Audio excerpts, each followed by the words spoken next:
I was thinking about the crazy last 8-9 months of a ride we've been on as a youth ministry. You know, in the middle of last year, the youth ministry position opened up, and Pastor Elwyn and the team, they began a search for a new youth pastor. And I know God, he made a promise, he made a plan to fulfill that position and to bring someone in who would take this youth ministry to the next level. And Pastor Elwyn, he was probably excited for it. But after 4, 5, 6, 7 months of searching and still no answer, I'm pretty sure he probably got to start to be a little frustrated. He probably got a little discouraged, like, God, where are these youth pastors that you have promised me? Where are these youth pastors that you are supposed to bring here? And how easy would it have been, do you think, for Pastor Elwyn and the staff to just go like, you know what, God, like, we know you have someone in plan, but we're just going to find the first available person, even if they don't align with what God has for us. We're just going to fill the position because we think we need a position right now. Thankfully, Pastor Elwyn, the staff, Miss Tiffany, they didn't do that. They waited patiently for the exact person God had for Bethel Students. They waited, they prepared, they prayed, and praise the Lord, God brought Pastor Mason and Mackenzie at the exact right time that they were supposed to be here. And that never would have happened if Pastor Elwyn, if the staff decided that they were going to go their own route. But because they decided to prepare anyways, even when their timeline wasn't met, God answered their prayers. You know, we may not understand why God takes as long as he does. We may not understand why our timeline isn't being met, but we have to prepare and we have to plan for it to come any second. Because I promise you, your promise is coming. No pun intended. The second thing we can learn, and this is last because I'm wrapping up, is this. No matter how many times we break God's heart, his promises for you will always remain the same. If you go back to the story of Abraham and Sarah one more time, after they had this child, after Abraham conceived his child with his servant, he went to God and he fell on his face. And he said, God, like, I know what I did was wrong. I know what I did was messed up. But like, God, I was just trying to make sure that I had an heir. Like, God, please, like, help me. And even though Abram had probably broken God's heart, even though he had tried to go his own way, God was like, hey, Abraham, I made a promise to you that you were going to have a son with your wife, Sarah, and his name is going to be Isaac. And that promise is still the same. So he called Abraham up and he was like, go back and prepare for your promise. So Abraham and Sarah, they got up and they did exactly that. And wouldn't you know it, just not a while later, Sarah did get pregnant and she had a son whose name was Isaac. And Isaac would go on to have a son, and his son would have 12 sons. And those sons would become the 12 tribes of Israel, and that from that direct bloodline, Jesus was born. Jesus' bloodline never would have existed if God didn't keep his promise to Abraham.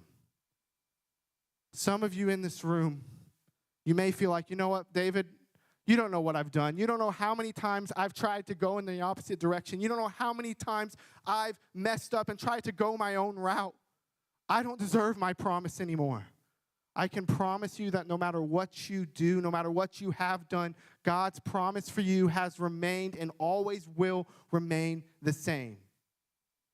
So I just encourage you as I wrap up tonight that pray for your promise. Expect your promise. Plan for your promise.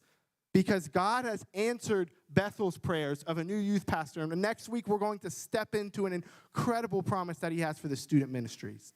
But in your personal lives, God's promise is waiting for each and every one of you. So I just encourage you to prepare for it these next couple weeks. And Jordan, if you want to come up. Yeah, give it around. Come on. Give it up. Yes. So good. Oh, my goodness. All right. How we doing tonight? Are we awake? All right. That'll work. Hello. Before I start, I'd just like to take a quick poll. All right? Now, raise your hand. Who likes to drink milk? Just straight up, just drink milk. Okay. Put your hands down. How many of you have to have cereal with your milk? Like you can't drink milk straight, you got to have something with it. Okay, and for the weird people, who likes almond milk? All right, the three of you are very weird. All right, so tonight, you just heard from David. I'm going to talk about transition. Now, transition, it can be easy or it can be difficult. It can be as easy as no longer drinking regular, like whole milk, and drinking almond milk. I don't know why you would do that, but to each their own, you know? But in transition, there's actually one person who made the most amazing transition, like the biggest that there will ever be, and no one can ever top it. Does anybody know who that is? I heard it over here. It's Jesus. Jesus made the biggest transition. No one can ever top it. He went from heaven, right? Philippians chapter 2, verses 5 and 8 say, "Let this be in your mind, which also in Jesus Christ, who being in the form of God, thought it not robbery to be equal with God, but made himself of no reputation, and took it upon him in the form of a servant, and was made in the likeness of men. And being found in the fashion as a man, he humbled himself and became obedient unto death, even unto the cross." Now, I know that was a lot, but I just want to go back to what I was talking about earlier, where he took the form of a servant and he was made in the likeness of men. In other words, he came down from heaven, right? He came down, he stripped himself of his holiness and became a mortal man, 100%. He transitioned, that's that word right there. He transitioned from being just like God up in heaven down to a mortal man. Excuse me. He did that to show us that we all have a purpose and a calling on our lives. And it's like Pastor Regina said this past Sunday, if you were there, if you have a pulse, you have a purpose. Now, as you heard from David earlier, we are getting new youth pastors. Woohoo! That's exciting, right? I think I speak on behalf of all of our leaders in here when I say that we are very excited, and they are answers to so many prayers.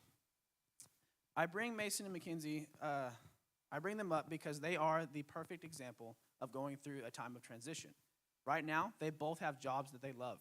They both have friends and family where they're at. They even have their own place to live where they are right now. But they felt God calling them to move to be our new youth pastors. Proverbs 3:5 says, "Trust in the Lord with all your heart and do not lean on your own understanding." That's exactly what Mason and Mackenzie are doing. They're listening to the Lord. They're not doubting the plan that he has for them, and trusting God that he will provide all of their needs. Deuteronomy 31:8 says, "It is the Lord who goes before you. He will be with you, and he will not leave you nor forsake you. Do not fear or be dismayed." Even though Mason and Mackenzie are following the calling that God has placed before them, they know without a shadow of a doubt that God is with them every step of the way, from getting to Archer City all the way to Temple, providing friends and family to help them pack from all of their belongings to a new city, and even keeping the two of them at peace throughout this whole process of moving. Now, our last verse that I want to share is Romans 8:28. You've probably heard it before, but it goes like this. "We all know that for those who love God, all things work for the good of those who are called according to his purpose." The Lord has already provided the means, the way for Mason and Mackenzie to come to Temple and be our new youth pastors. Even everything that they have and everything that they'll go through and endure during this season has been planned and ordained by God.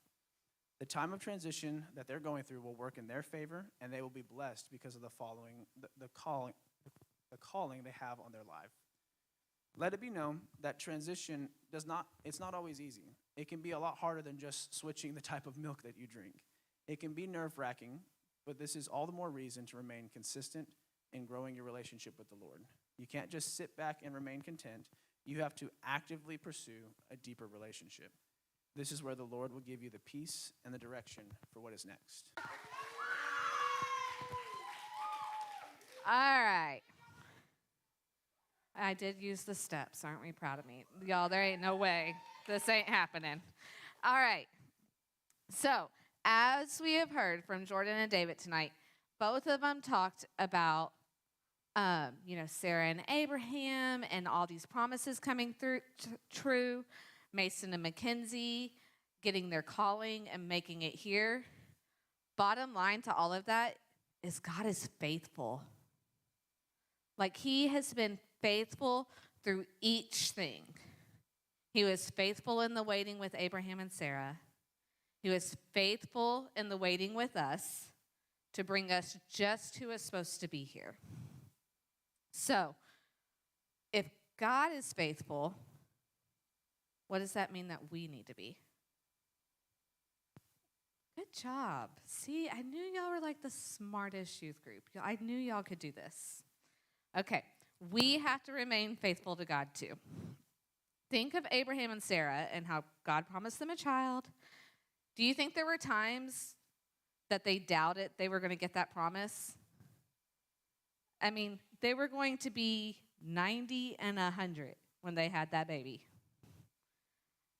I ain't 90, and I'm definitely not 100, but I can't imagine waiting that long to have a baby.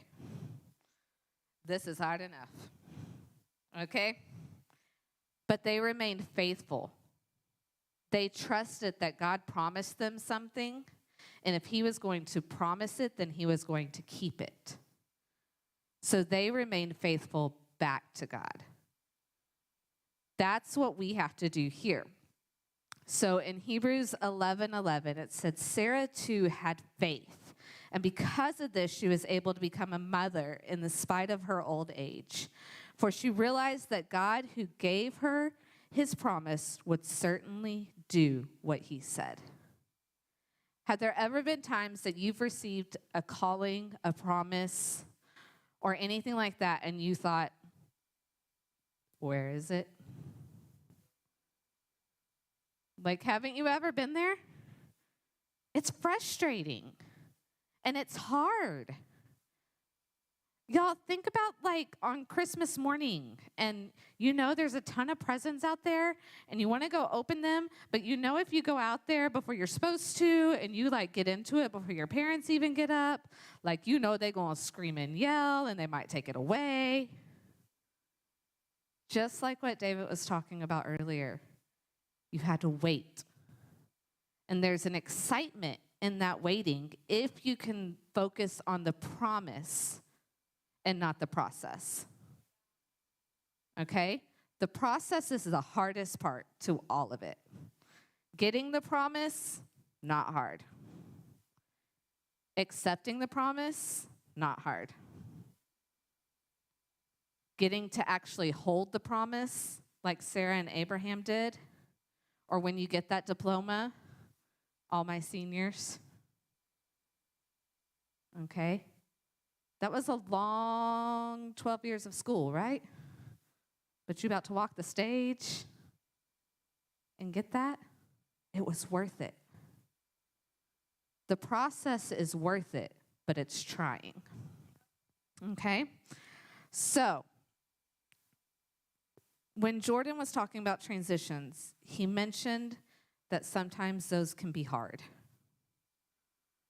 Sometimes when we're having to go through something to get to our promise, there's some difficulty with that. Not only is there some difficulty with that, sometimes there's some changes that have to occur. Sometimes we have to change what we're doing. Yeah, sometimes. And sometimes we have to change who we're listening to, who we're next to. Change has to happen sometimes for the promise to come through. Because sometimes that promise will not live in what you are in. So, I say all this because we have to remain faithful. We have to remember who is at the top of all of this. I'm not a youth pastor. None of these other leaders in here are y'all's youth pastor. Pastor Mason is going to be y'all's youth pastor. And he has hopes and dreams and promises from God for y'all.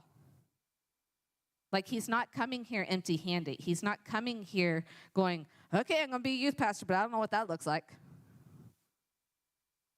He has plans, and he's excited. So we have to be willing to walk through those changes. It may not look, service next week may not look nothing like what we did tonight. It may look completely different. He may flip it on its head and decide worship goes at the end. Guess what we have to do? We got to go with it. We got to go with the flow.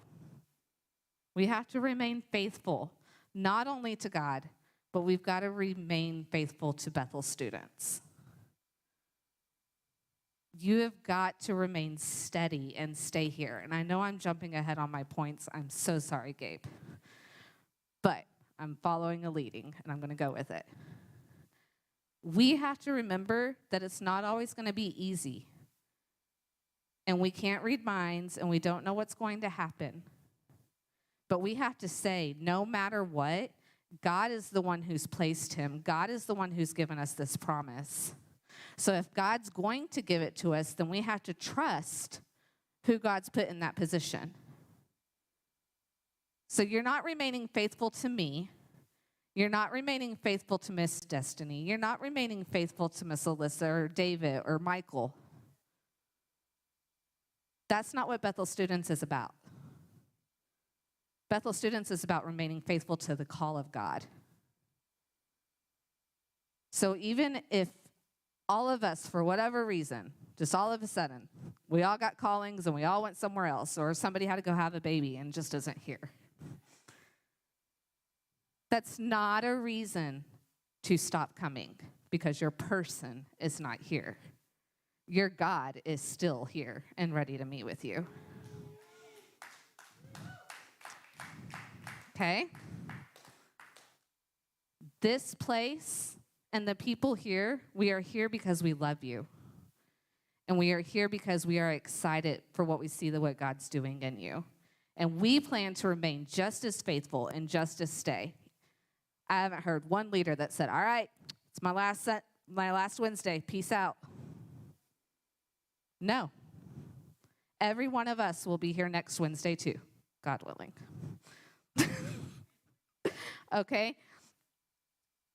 We are remaining faithful to where God has placed us. We are not remaining faithful to each other. We are not remaining faithful to a position. We are remaining faithful to our God. And in that means staying consistent. That means you show back up still next Wednesday, even though things might look a little different, or you don't know who's in charge because y'all haven't actually got to meet Pastor Mason and Mackenzie. They're awesome. I promise. You're going to love them. Okay? You have to trust us. You have to trust Pastor Elwyn, who is over this church. You have to trust your leaders, who have all went through the process of meeting them. We have met every youth pastor that has come and interviewed for this. Many of y'all don't even know that there have been other interviews.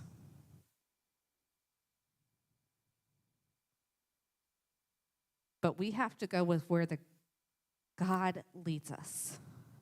We have to go with who Holy Spirit gives us a comfort with, because that's who he knows can be placed and do what he has asked you to do and lead you through whatever is coming up. He also knows what's ahead for any of us or any of the other people that interviewed. The other people that interviewed weren't bad people. They were just as qualified. But it's not their place. You can't fit a square peg into a circle. It won't work. Okay? God has a specific place for each person. And y'all have to trust us that we didn't just let the first person that came through the door with the application come in here and be with y'all. Y'all, if you haven't guessed, I am Mama Bear through and through. And I'm not just Mama Bear for Cheyenne and Marshall and Stetson and Gunner. If you have not caught on, y'all are my babies just as much as they are. And I will fight for you tooth and nail. And I will protect you tooth and nail. Pastor Elwyn, this is his flock. Bethel Church, this is his flock. He's not going to let a wolf in.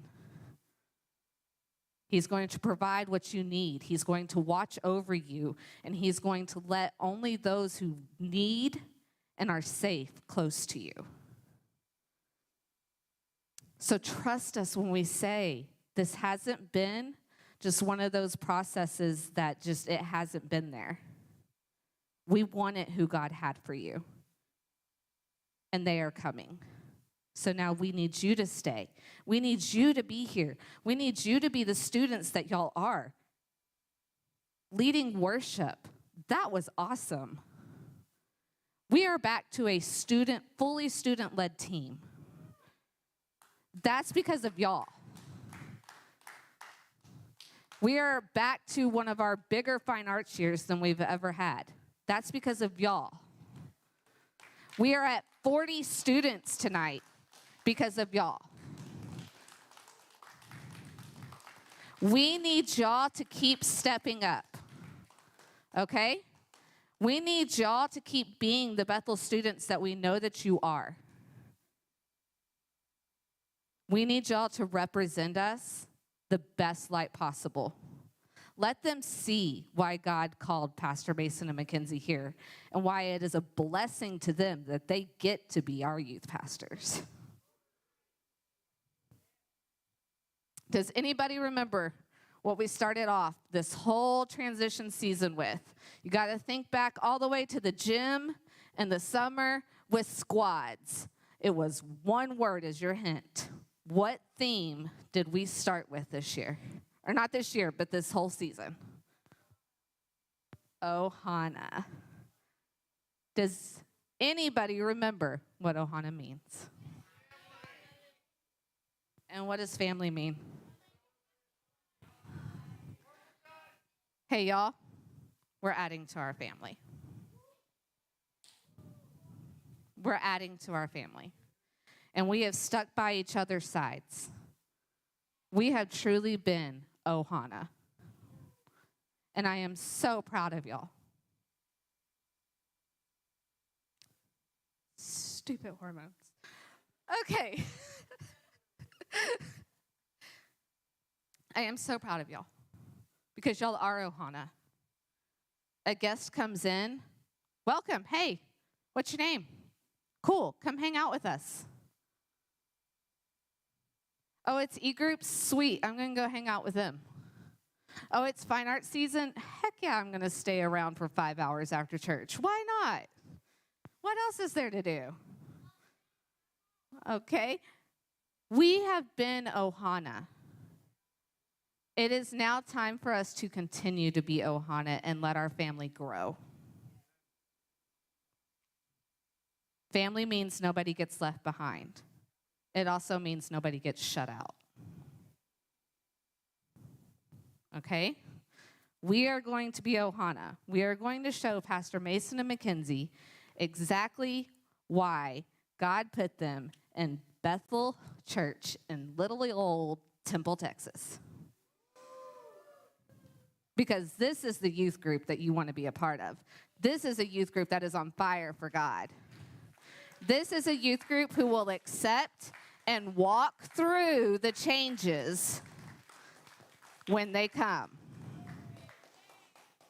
So, will everything stay the same? No, probably not. It'll probably change up. There'll probably be some differences. But guess what? It's okay. Believe it or not, how we are doing things now was not how we were doing things before we walked into this interim season. Things have changed over this last 9 months.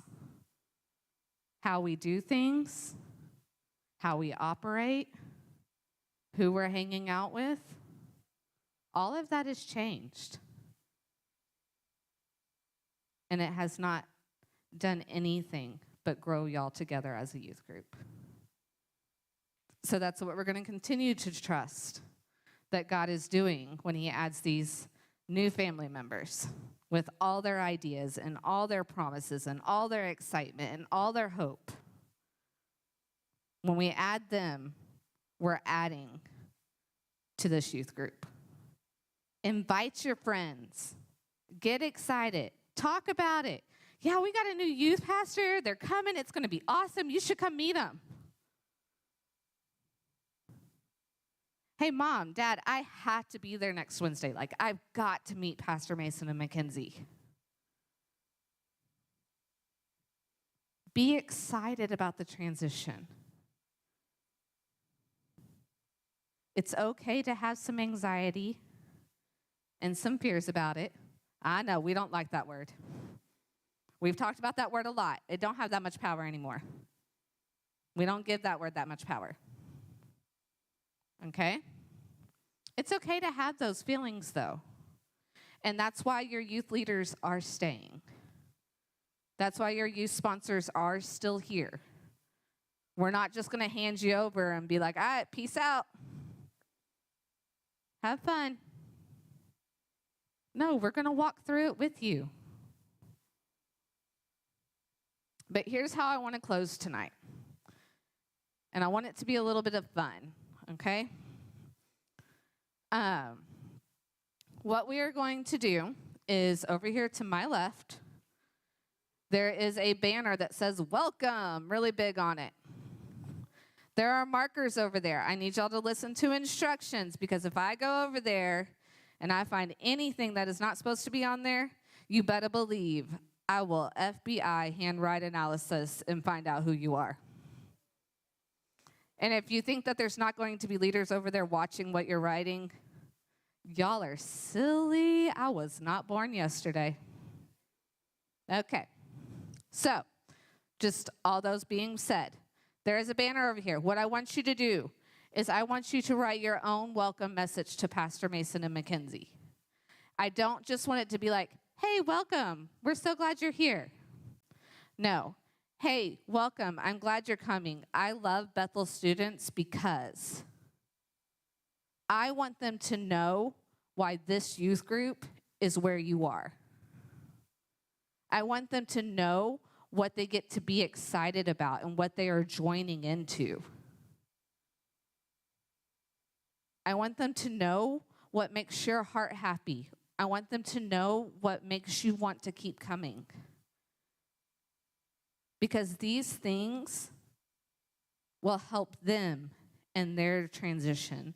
It will help them in making decisions for y'all. Because just like we haven't met them, they haven't met you. Let's help them get to know you. Let's help them get to know Bethel Students. Okay? So that's part one. Part one is we're going to go give a welcome message and tell them why we love Bethel Students or why we come. And do not use because my parents made me. Because we have already told and talked about this is not your parents' faith. Your parents may have brought you to the place, but it is your position to listen and actually take it in. That's a whole nother sermon. Okay. That was your just like little 5-minute clip. Okay. Or 5-second clip. Definitely wasn't 5 minutes. After that, you are going to go to small groups. In your small group, you are going to come up with a video message. Jaden and I will be around to each group, and we want you just to hype up that Pastor Mason and Mackenzie are coming. We're going to use this to promote for next Wednesday. Okay? So we want to show them that we are excited about the newness of what's coming. Okay? So you're going to sign the banner, then you're going to go to small group. Small group is also going to be an open discussion. I want y'all to know, please listen. I want y'all to know your small group is your safe place. So this is where you can ask questions. And let me be honest with you, there may be some questions that us as leaders are going to have to tell you. Actually, you know what? I don't know, but I'm going to take that down and I'll get an answer for you. This is where you get to ask questions about Mason and Mackenzie or what is coming. Okay? This is where you can voice any concern that you have about it. Or this is where you can be all excited and talk about what you are most excited about. Your small group is going to be an open discussion for you to be able to just voice how you are feeling in this transition, because y'all deserve to have a voice too. We love y'all. This has been a fun season. I know I have learned a ton about ministry and have a whole new respect for pastors. But I have learned a lot about each of y'all, and I will never take that for granted. I see how awesome of a youth group and students that we have, and I can't wait for Mason and Mackenzie to meet y'all. I cannot wait, because they are going to be thanking God left and right that God provided the timing perfectly for them to be at Bethel Church. All right, so we're going to play music, take turns. There's lots of markers over there. Make sure that you sign it, and find your small group after that. Oh, great question. Real quick, guys, small